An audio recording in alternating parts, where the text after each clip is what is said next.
publisher's introduction to the book The Secret History of the Jesuits by Edmund Paris. There is no other person more qualified to introduce Edmund Paris' book, The Secret History of the Jesuits, than Dr. Alberto Rivera, a former Jesuit priest under the extreme oath and induction, who was trained in the Vatican and briefed on the history of the Jesuits. This information is factual and fully documented, and it should be read by every Bible-believing Christian in the United States and Canada. The Bible says, quote, "My people are destroyed for lack of knowledge," unquote. Hosea chapter 4, verse 6. Dr. Rivera's introduction. The most dangerous of men are those who appear very religious, especially when they are organized and in a position of authority. They have the deepest respect of the people who are ignorant of their ungodly push for power behind the scenes. These religious men who pretend to love God will resort to murder, incite revolution and wars if necessary to help their cause. They are crafty, intelligent, smooth, religious politicians who live in a shadowy world of secrets, intrigue, and phony holiness. This pattern, seen in the secret history of the Jesuits, spiritually speaking, can be seen in the scribes, Pharisees, and Sadducees at the time of Jesus Christ. This same evil spirit directed by the Roman emperors to issue the 10 murderous decrees to persecute the early Christian church. The, quote, early fathers, unquote, observed most of the ancient Babylonian system plus Jewish theology and Greek philosophy. They all perverted most of the teachings of Christ and his apostles. They paved the way for the Roman Catholic machine that was to come into existence. Piously, they attacked, perverted, added to, and took away from the Bible. This religious Antichrist spirit working through them is seen again when Ignatius de Loyola created the Jesuits to secretly accomplish two major goals for the Roman Catholic institution. 1, universal political power, and 2, a universal church in fulfillment of the prophecies of Revelation chapters 6, 13, 17, and 18. By the time Ignatius de Loyola arrived on the scene, the Protestant Reformation had seriously damaged the Roman Catholic system. Ignatius de Loyola came to the conclusion that the only way his, quote, church, unquote, could survive was by enforcing the canons and doctrines on the temporal power of the Pope and the Roman Catholic institution. Not by just destroying the physical life of the people alone, as the Dominican priests were doing through the Inquisition, but by infiltration and penetration into every sector of life. Protestantism must be conquered and used for the benefit of the popes. That was Ignatius de Loyola's personal proposal, among others, to Pope Paul III. Jesuits immediately went to work, secretly infiltrating all the Protestant groups, including their families, places of work, hospitals, schools, colleges, etc. Today, the Jesuits have almost completed that mission. The Bible puts the power of a local church into the hands of a godly pastor. But the cunning Jesuits successfully managed over the years to remove that power into the hands of denomination headquarters and have now pushed all the Protestants denominations into the arms of the Vatican. This is exactly what Ignatius de Loyola set out to accomplish: a universal church and the end of Protestantism. As you read The Secret History of the Jesuits, you will see there is a parallel between the religious and political sectors. The author, Mr. Paris, reveals the penetration and infiltration of the Jesuits into the governments and nations of the world to manipulate the course of history by setting up dictatorships and weakening democracies such as the United States of America by paving the way for social, political, moral, military, educational, and religious anarchy.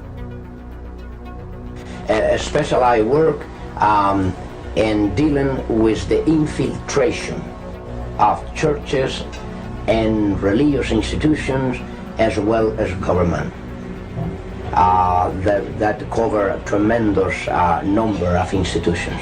And the purpose of that infiltration was what for?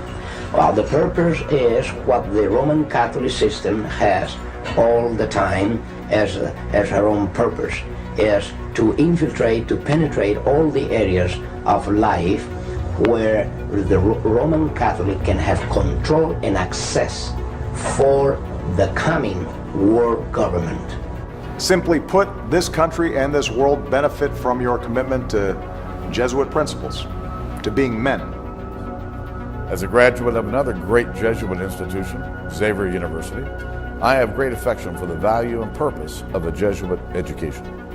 What that means is, in preparation for that world government, the Roman Catholic institution, especially since the establishment of the Jesuit order in 1541, to all these 500 years, they've been in preparation and through infiltration and penetration of every level of society in order to take over the world politically and religiously. What a beautiful day the Lord has made. Holy Father, on behalf of Michelle and myself, welcome to the White House.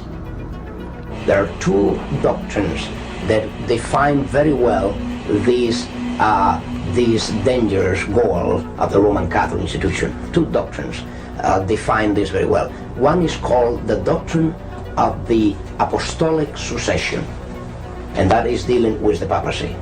And the other is the doctrine, the temporal power, and that is dealing with world government.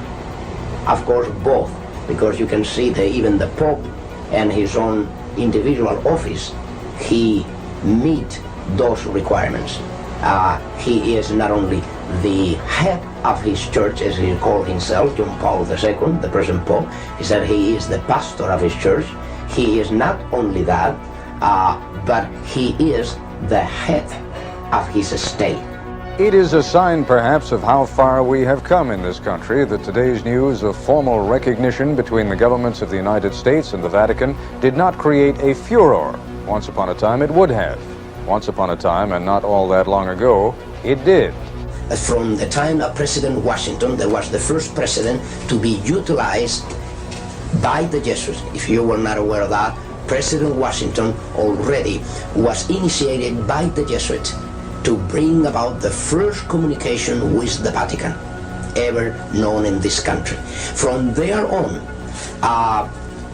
President Reagan, to all this time, President Reagan has come to fulfill the greatest moment in the history of this conspiracy, because no other president has come as close as President Reagan with the Vatican, and even not even John F. Kennedy. What that means is they have done to President Kennedy, to President Reagan, what they were not able to do even through a Roman Catholic president. And nevertheless, I will say this: the religious belief of President Kennedy is nothing more, nothing else than another expression of Catholicism. Perhaps I need to clear this. Roman Catholicism is not only the Roman Catholicism. Roman Catholicism is still, and it has been at work outside the Roman Catholic system. What that means, there are many daughters of the Roman Catholic system outside the Roman Catholic system. And as there are many daughters, these daughters have children, and of course President Reagan fit within that picture. His relationship with the Vatican today brought about several things. One of them is the diplomatic relationship with the Vatican. Second, the preparation for the signature of a concordat between the Vatican and the United States. And if you want to know, this never took place overnight. President Reagan was prepared and is here for the task that is performing today as President of the United States by the Jesuits of Rome and the time that he served as a star in a movie that was very well known and still being showed today, a very old movie about the football team of Notre Dame. New Block name. That's correct. This is the time that the first contact was made by the Jesuits with Reagan. We were on the way back from London on a jet plane, and there was a man dressed in a uniform like the Catholic priests wear, and he was conducting himself not like a priest you'd see in a movie, very friendly. He was a very sophisticated type man, and people could sense that. And I never thought I'd see him again, but in Baltimore at the airline station where the baggages come off, well, I turned around and there he was next to me. And I just turned to him and said, "Hello, friend, are you a Jesuit?" And he says, "Yes," with a big smile. You see all of his teeth. And he was very happy with himself. I said, "Well, listen, I'm very interested in the Jesuits. I've read some about them. And what would you think about the Council of Trent and what was invented in the Council of Trent and the infiltration of the Jesuits into Protestantism and the use of the Jesuits through organizations like the Illuminati and the futurism theory, the secret rapture that they invented for the Protestants?" And I talked about a lot of those things, and he had a metamorphosis take place. His face became rigid, his smile went away, and he looked me right in the eyes and he said, "You know quite a bit, don't you?" Like he never expected it. And I told him that I was one of the Protestants that got away, and if he could realize that if somebody like me knew those things, just imagine some of the other of God's people that know those things and are willing to tell anybody about them. And it was an amazing situation how that man's face changed, and he thought he was like in one identity, but all of a sudden he realized that these dark secrets of theirs, they're being found out, and I'll never forget that. Would you consider that Jesuitism to be an occult secret society? It is an occult secret society from the point of view that the Jesuit order, what you know of the Jesuit order and what everybody knows of the Jesuit order is not the truly Jesuit order. What that means is even the Jesuits within the Jesuit order, they all are not knowing the secret society, the inner secret society that they are surrounded by.